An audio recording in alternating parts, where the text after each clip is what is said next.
So let's look at this one. So, um, so how many of you are familiar with Johnny Smoley? Johnny Smoley is a YouTuber. Sorry, he's a Twitch streamer actually. Uh, who the entirety of his content is causing trouble, and his chat strongly encourages him uh, to do bad things. One of his most recent things, where he was in Israel, and he decided that it was a good idea to sexually harass a female police officer in Israel during the current conflict that's going on right now. He did get arrested. It was out almost immediately. Uh, he did this all on stream. So it's and he's done this. He was also arrested in Japan because he was harassing people in Japan. He got arrested there. And what he does is he causes trouble in these countries, and then he gets usually arrested, and he'll either get deported, kicked out of the country, or he will just leave the country. So he's got a strong pattern of this. The last I'd heard, I'm he was back in the States, but he was planning on going somewhere. He was talking about going to South America somewhere, which I doubt he's going to go there because now you're into drug cartel country and they don't fuck around. You harass the wrong person, you're getting shot right there and then. So, but obviously something has happened with good old Johnny Smalley, and Rib has got the scoop on him. I'm about a day late on this because I think Rib put this out about a day ago. So let's find out what good old Johnny did. Hey, what's up, guys? Riff here. So currently there's a lot of different topics I want to cover for you. So today we're going to do another round of topic parkour, basically hopping from various topics that I think you guys will find interesting. Today we have everything from another round of Niji Sanji EN related drama to Niji more Sanji? censorship Cool. debates in the gaming industry, and also a DEI personality getting a brutal sentence in court recently. So let's begin with the first topic, our good old pal Johnny Somali. Of course, he is on Kick and he is known as a nuisance streamer, someone who travels to various countries to annoy the residents there to get a reaction out of them. And his most famous stint was in Japan, where he went around doing racist comments and other things to get a rise out of people there. Yeah, what he would do is he would just very loudly just start saying Hiroshima or Nagasaki. And yeah. So sorry, my cat just decided to run across my desk as she is wont to do. So yeah, he is a royal pain in the ass, and quite frankly, I don't think he's had his ass kicked enough. Because this would stop really quick if he got his ass beat. So let's see what he did this time. And eventually, even the patient Japanese society would get enough of Johnny Somali and his antics and would start physically reacting to some of his antics. And also, he would eventually get arrested twice, where on his second arrest, he would eventually... It's kind of, yeah, in an extremely cringe way.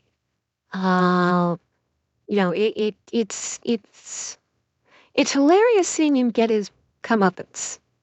It's not so hilarious when you're seeing what he's actually doing, because what he's doing is just offensive for the sake of being offensive. He's as bad as these stupid-ass YouTube prank channels that are just deliberately designed.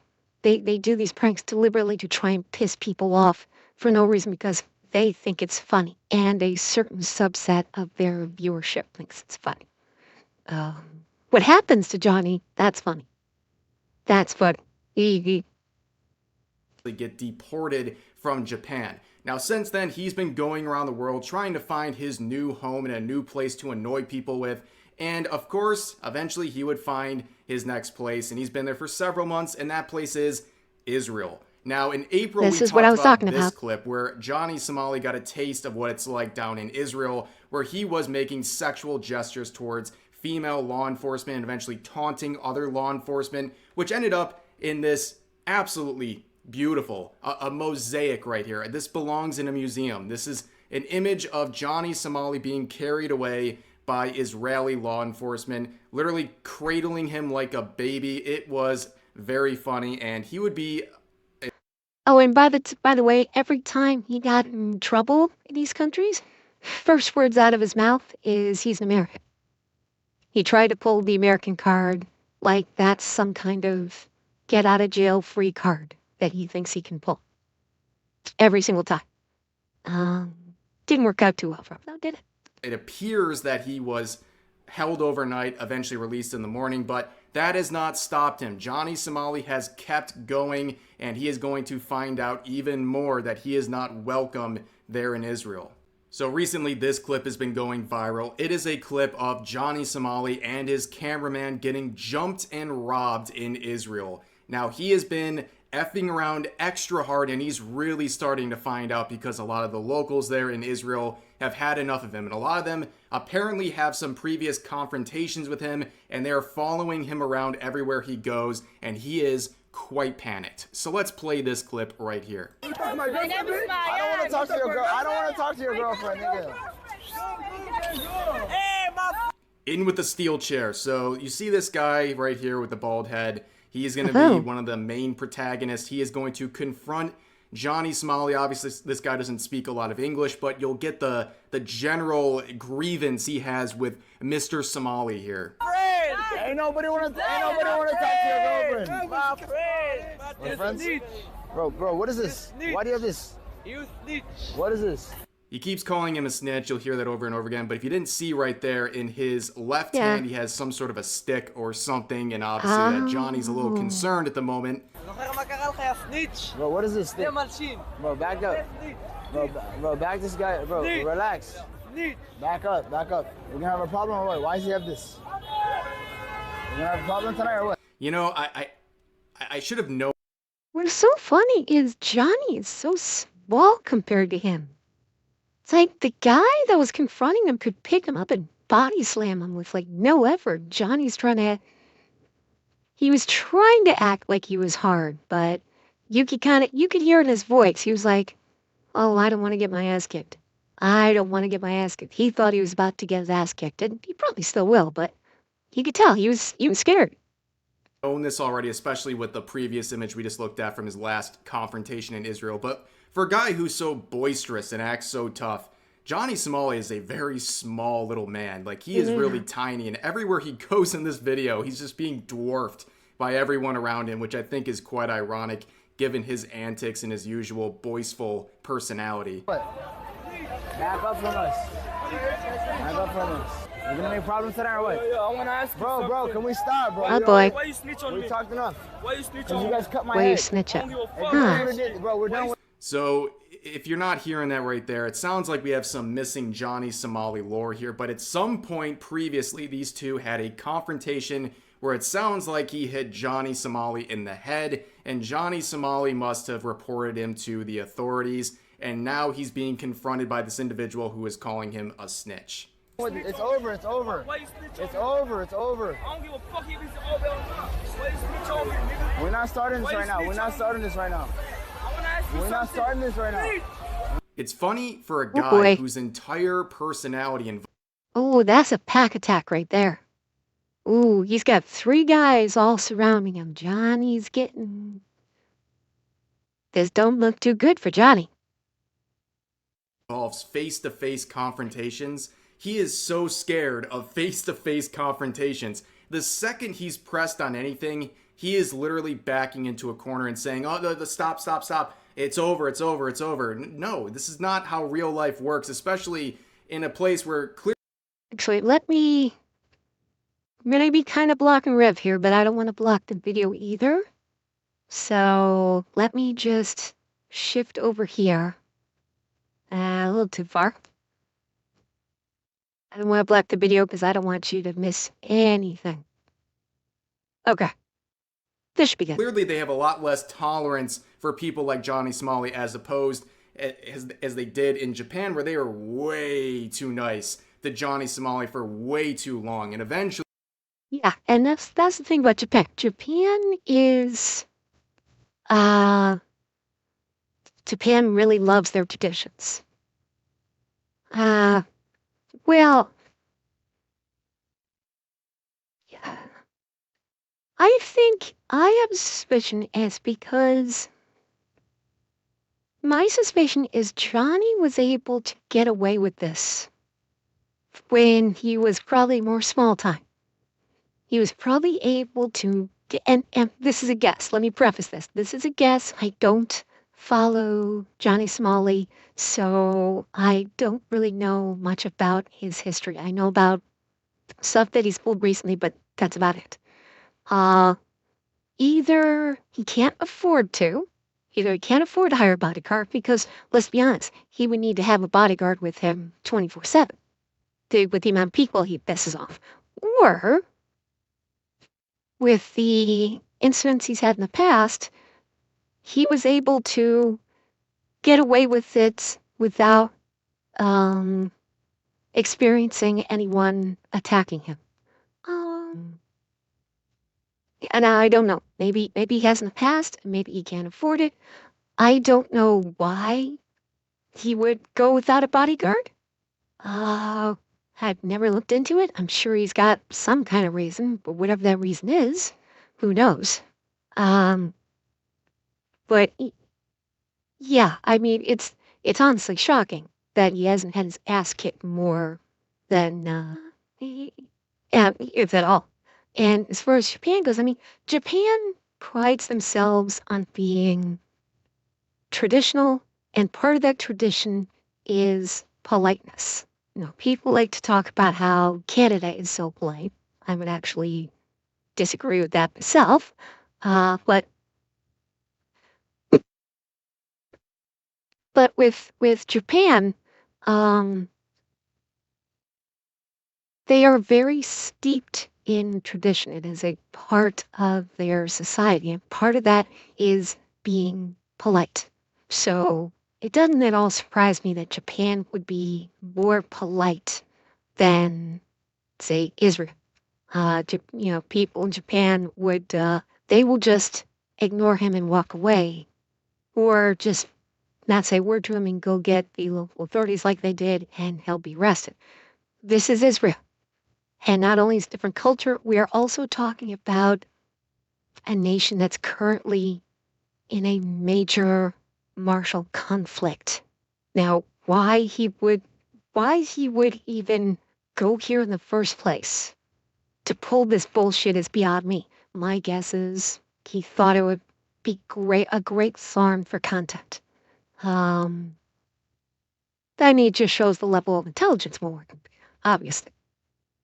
They lost their cool, but here in Israel, it seems like their tolerance is a lot less, which honestly is the way it kind of should be, right? We're not starting this right now. Why you snitch on me? We're not starting this right now. We're not starting this right now. You come to my whole day, you snitch on me? No, bro, chill out. Relax. Why you grabbing me? Why you running for? Relax. Why you snitch on me? Relax, bro. I don't want no problem. So why you snitch I on don't me? want no problem. I didn't say nothing about you. That's what man up on me, nigga. I don't want no problem, bro. Bro, help me, bro. Charlie Bali! Relax, they're bringing problem, bro. Charlie Bali! All right, bro. Bro, yo, stop. Chill out. Yo, chill out, bro. Okay, let's just talk, bro. Let's just talk, bro. They want a dialogue now. The cameraman and Johnny Samal, they want to have a dialogue with these people. And that's how guys like this always work. They act really tough, when they are the ones doing I'll call it bullying. They act all tough the second someone turns on them with any kind of gumption or authority, or just, the aggression. and they stand up for themselves, instantly they're backing down and saying, "Let's talk about this. Let's talk. Let's talk," forgetting about the fact that they had no interest in talking a few minutes ago. And that's how it always works with guys like these. People from the local town here. That's not how it works when you're the kind of personality that Johnny Somali is and the type of content that he makes. You can't just say, hey, time out. Let's just talk. No, this is the exact reaction you've been fishing for so long. Yo, what are you doing? Just talk. Just talk, bro. So in case you can't see right here, right now we are in the cameraman's POV. Johnny Somali is right here. You can see him with the strap And back he's here running. in his white shirt. He starts taking off, right? They start getting a little handsy. He takes off. What happens to him, we're not quite sure, but clearly it wasn't very good, and he had at least something taken from him. But you can see him take off right there. Yeah, Johnny Somali is hitting the road and leaves his cameraman behind, and watch what happens. Bro, what the? Oh, are they going to rob him? Notice how nobody's helping this guy. Oh, boy. And down goes the cameraman. Oh, boy. Now there's going to be a little scuffle over the camera for a sec. I'm going to skip ahead. And eventually, someone else picks up the camera. I don't think this is the cameraman anymore. The show has been That ain't taken the cameraman. over. And yeah, they, as the caption said, got jumped, and it looks like their equipment was stolen. They are definitely effing around for a long time here, but they're really starting to find out. And I don't know how much longer Johnny Somali can keep this up in Israel, of all these places. They clearly have very little tolerance for him, and they shouldn't. An annoying foreigner coming in, trying to annoy people for content. Obviously, they shouldn't give him much of a benefit of a doubt or a level of tolerance. But yeah, it's getting real messy for Johnny Somali, and I think he might even... And honestly, I'm surprised it took this long for this to happen with him. When he was in Japan, obviously they were too polite. I'm honestly surprised. I was shocked when I saw the video footage of him. Exactly. This is in the middle of a country that is in the middle of a war. Regardless of what you think of either side of what's happening between Israel and Palestine, regardless of that, putting that completely aside, this country is involved in a war, and you're going to go to this country and pull this shit. That's beyond stupid. That's suicidal, which is why I was honestly shocked when I saw the video footage of him sexually harassing a female police officer. I was fully prepared to see either her or her colleagues beat the ever-living shit out of Johnny Somali. I was fully expecting that to happen, and I was honestly shocked that it didn't. I was shocked that they didn't just beat the shell out of her, because this is Israel. This is the home of the Mossad, some of the most, elite, and brutal military units. They do not fuck around. Israel police do not fuck around. So I was honestly surprised that Johnny didn't end up in the hospital after fucking with one of their law enforcement officers. But the very fact that he would go into a country in the middle of a conflict like this to play fuck around and find out, it really speaks to his level of intelligence, which is, room temperature IQ here. Which part's funny, though? The fact that Johnny just got chased off like a little bitch, and that his cameraman got their shit stolen by guys that they decided to fuck around with. Yeah, that's pretty funny. I mean, they're the living embodiment of fuck around and find out, and oh boy, they found out all right.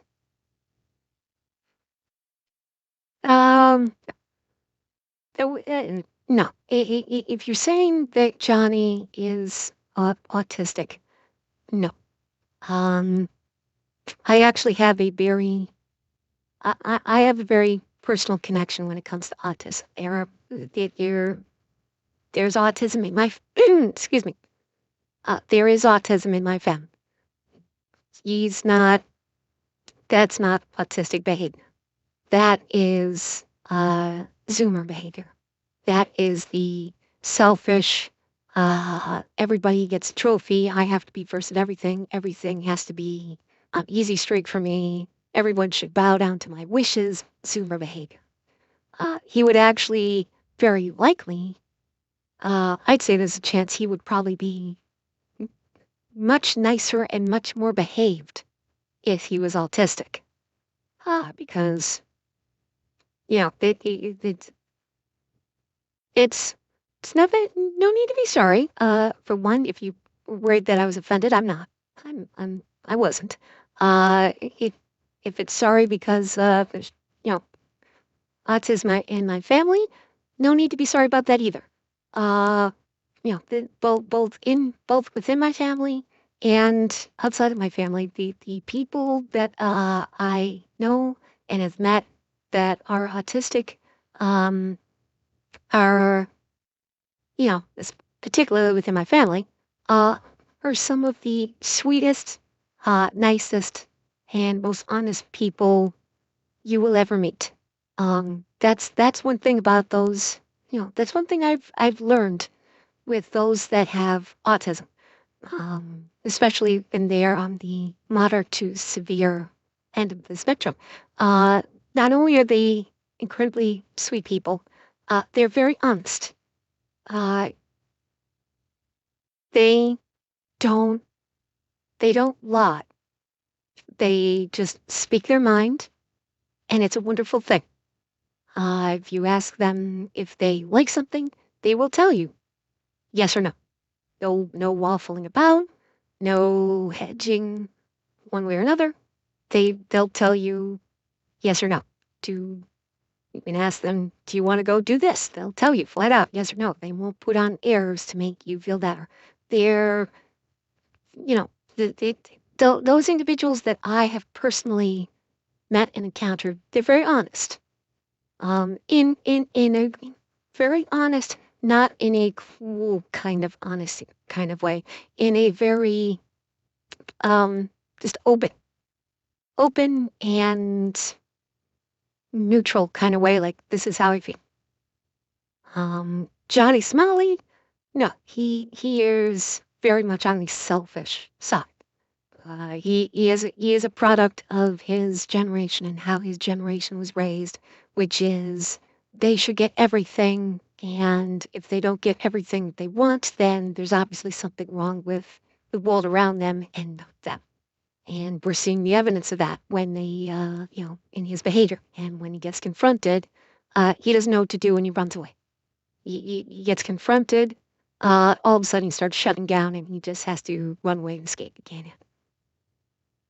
And be realizing that. So I don't know how much longer he's going to stay in Israel. I think he's overstayed his welcome the second he stepped in that country. But right now, people are confronting him regularly. And yeah, any continued activity for him in Israel is going to be met with confrontations like this, I'm sure. And they're only going to escalate. So if he had half a brain, he would leave now.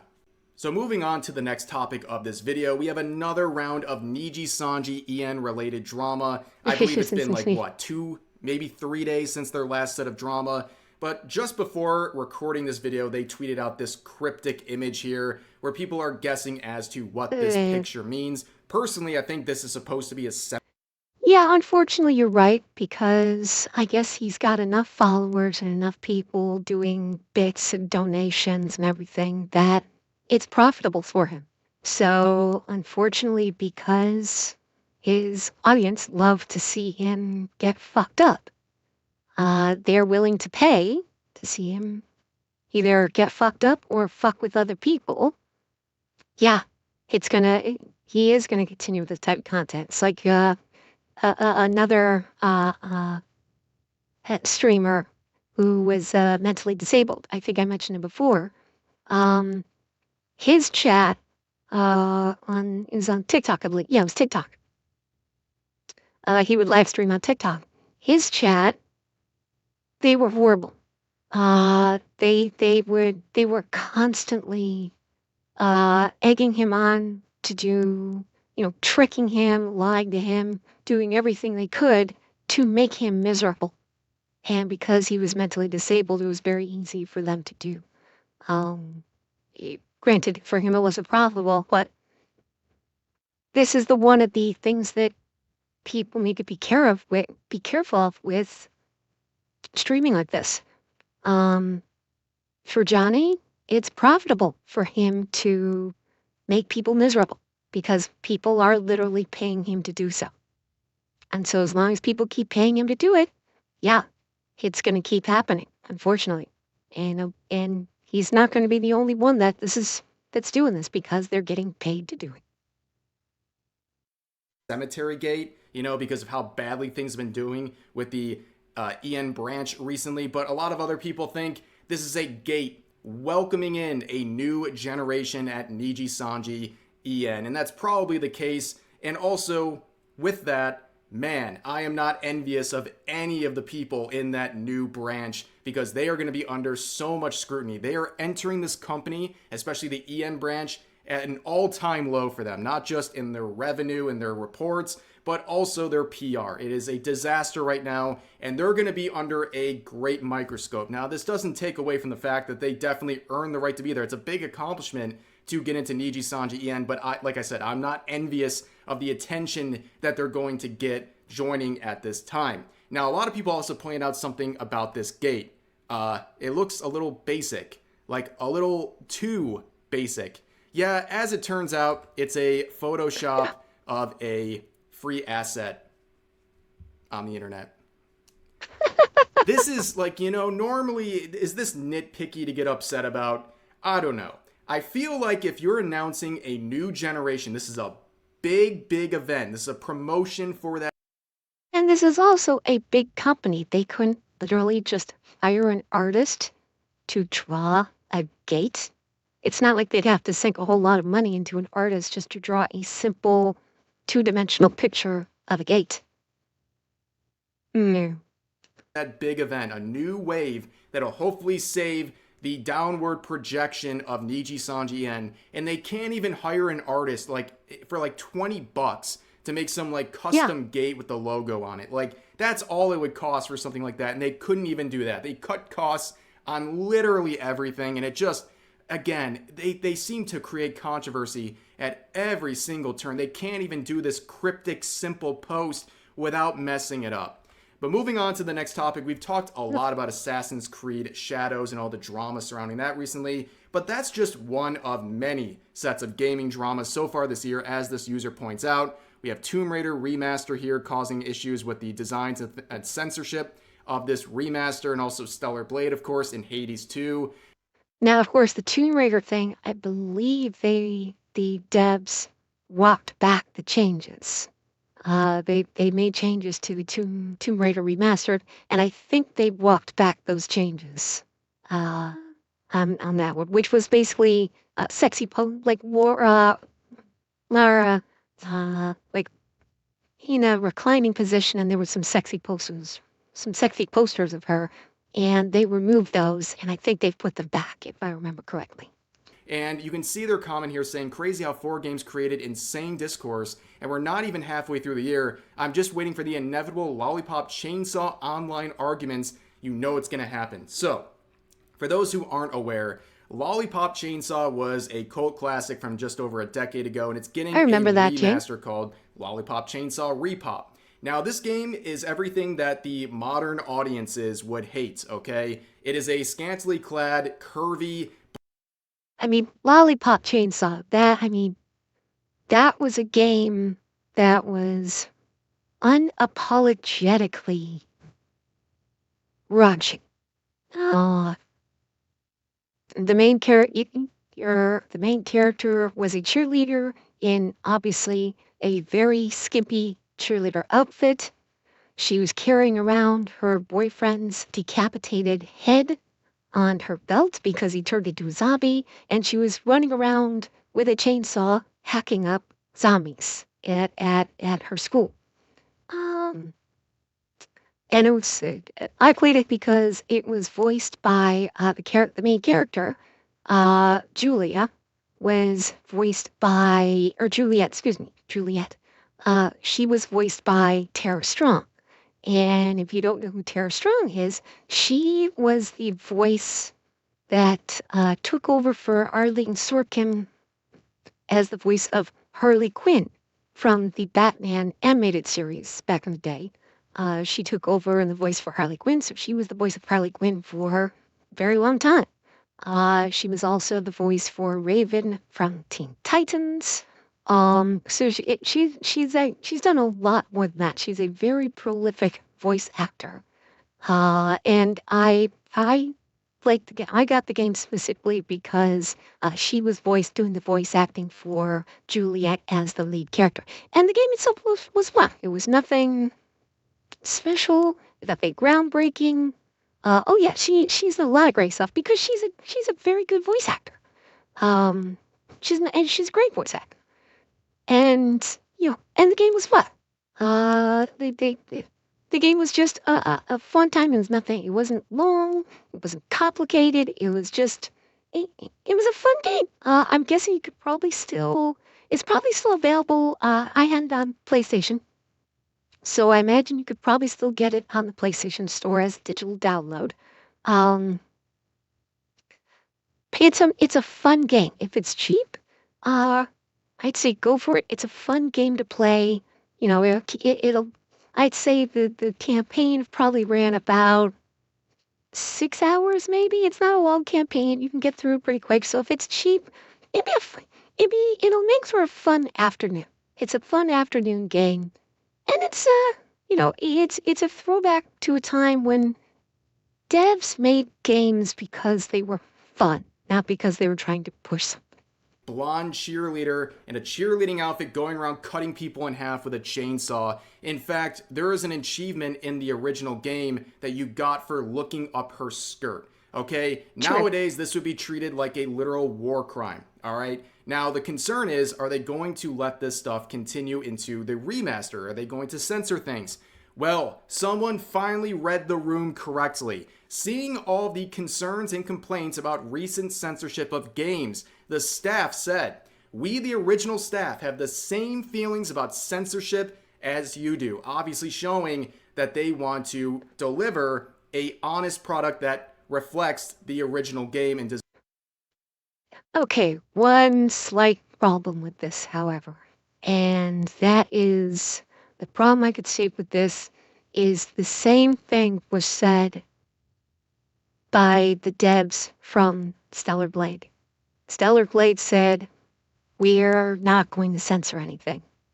And then when Stellar Blade launched, day one patch, they censored some of Eve's costumes. So I've said it, I've said something similar. We are at a state in games where developers can say whatever they want. People are not necessarily going to believe it until they see it. Because developers have made plenty of promises in the past, and they've broken those promises. So, with Tarkov, with Escape from Tarkov, they did the Edge of Darkness version, and they said, when you pay this $150, you're going to get free content. For any future content is free by paying this. And then the new content comes out, and the dev said, "Okay, now pay us another $250 or pay us another $200." And ignoring their Edge of Darkness customers. So, yes, they walked it back, but that's only because people made a huge stink about it. So, it's with a statement like this, I'll believe it when I see it. Because I'm not taking any game developer at face value on stuff like this anymore. I don't trust them because we've seen it before. So I'll wait and see, but I don't trust this statement. Does not censor anything. Obviously, also a bold claim and a promise, and we've seen companies go back on their promise. But this is something that is really cool to see for a change. And again, someone reading the room. Thank God someone is actually reading the room at one of these companies and saying, wow, Rab has got a lot more of faith people in this are really than I do. upset about censorship in video games. Let's be cognizant of that, and let's pay attention to that, and let's honor that, and make these gamers happy. Now, moving on to another Wild topic. So, a lot of the conversation with recent gaming involves DEI initiatives making a lot of these games very woke. Well, let's see how DEI initiatives are doing on other fronts. So, It's a Gundam here is reporting, I guess she decided to diversify her income.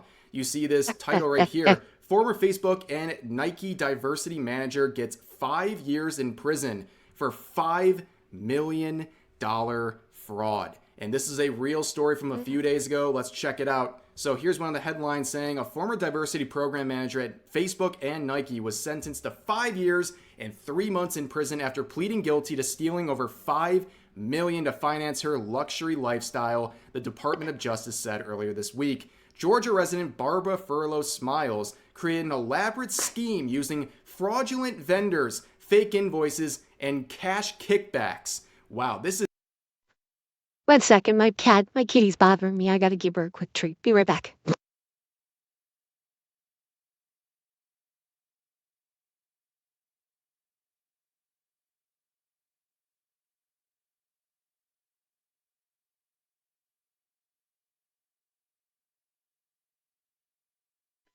Sorry about that. My kitty was nuzzling all over me, obviously saying, "Give me attention. I want a treat." So I had to give him a sec. is the least scammy DI initiative I have ever seen, to be honest. Like, as much as you want to crack down on her, only wasting $5 million. I mean, I've seen others do worse than that. But continuing on, Furlow Smiles, who pleaded guilty to defrauding Facebook out of more than $4 million in December, carried the embezzlement operation to Nike afterwards. After being terminated from Facebook, she brazenly continued the fraud as a DEI leader at Nike, where she stole another six-figure sum from their diversity program. Wow. So, this now begs the question. How many of these DEI managers are actually pulling this stuff? I think maybe some books are going to get cracked open after this has come to, maybe some company books are going to get cracked open to see, and some DEI managers are going to start getting looked at on this. Yeah.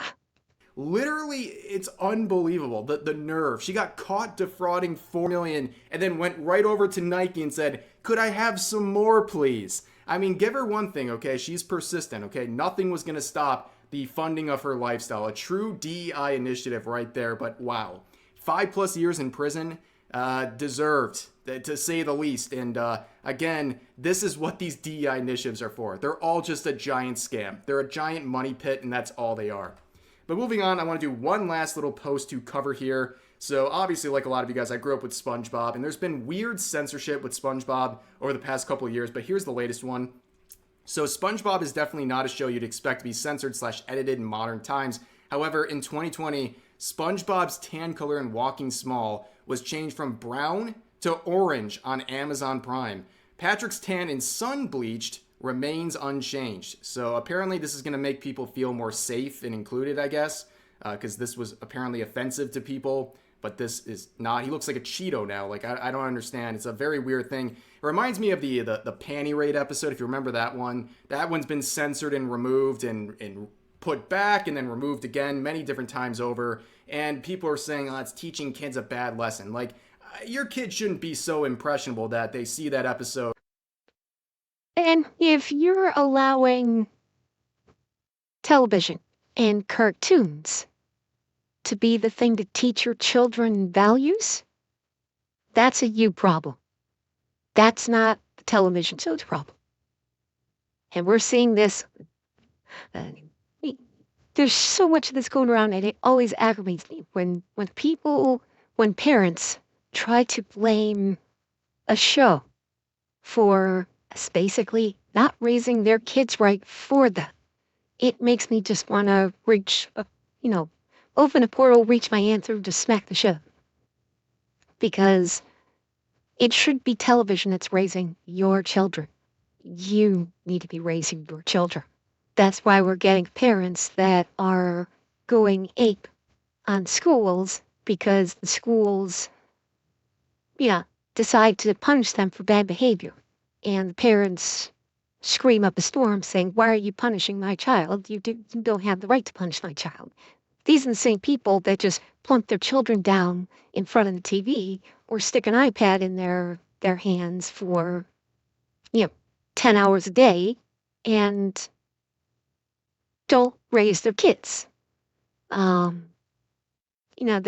latter part with the iPads, it's not true for all.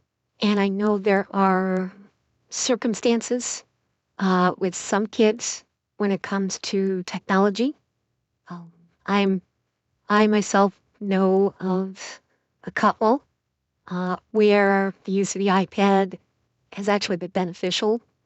Uh, that's helped them because of mental disability. But we're talking about normal, neurotypical kids. The parents just they don't raise them, and so many parents don't raise their kids. They let television and they let the internet raise them, and they let those things meet their children's values, and they start clutching their pearls and act shocked when these children turn into hellions, and or they can't handle real life outside of these fictional little worlds. And that's something we've lost as a society over the last, I'll say 20 years, 15, 20 years. It is parents are not really raising their kids anymore. They're not paying attention. They're not actually doing things with their kids anymore. And we're seeing the results, and we're going to be continue to see the results as long as it continues. And then they want to go steal the pantaloons of a crustacean's mom under the ocean. Let's be real here for a second. But anyways, that's going to do it for this video. Like I said, a little topic parkour. There's a lot of different things I want to talk about before they got kind of swept under the rug and lost in the shuffle as we talk about some bigger topics. So I appreciate you guys. And not to mention the things that gets these parents clutching at their pearls is not going to be what ruins their children. Seeing a panty raid on SpongeBob, or seeing SpongeBob looking tan instead of orange, that's not what's going to be the downfall of their sweet little angels. But because this is, the people making the most noise about this are the most privileged. They're the quintessential Karen meme, where they're, privileged white people, because typically it is privileged white people that are making the most noise when it comes to the ethnocentric complaints or the gender complaints, whatever. It's 9 times out of 10, it's the privileged white people that are basically pulling the white guilt kind of thing that are making the most noise. If you for the most part, with the people of the ethnicity or race that these white people are championing with these kind of incidents, they'll look at this and just go, "I fucking care. I think it's funny. Don't go championing for me. I don't care." You guys listening to the video, as always, feel free to share your thoughts about today's topics in the comment section down below. Hope you guys enjoyed the video, and I'll see you next time. That was lovely. Thank you, Rick. There you go. That was great.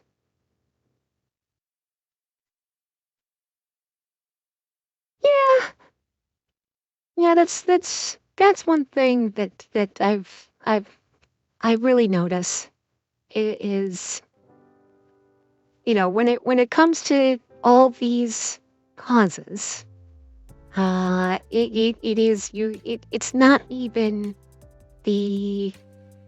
a lot of times the so-called afflicted individuals that are even the loudest voices. It's 9 times out of 10, white person who is basically doing a whole white guilt kind of thing.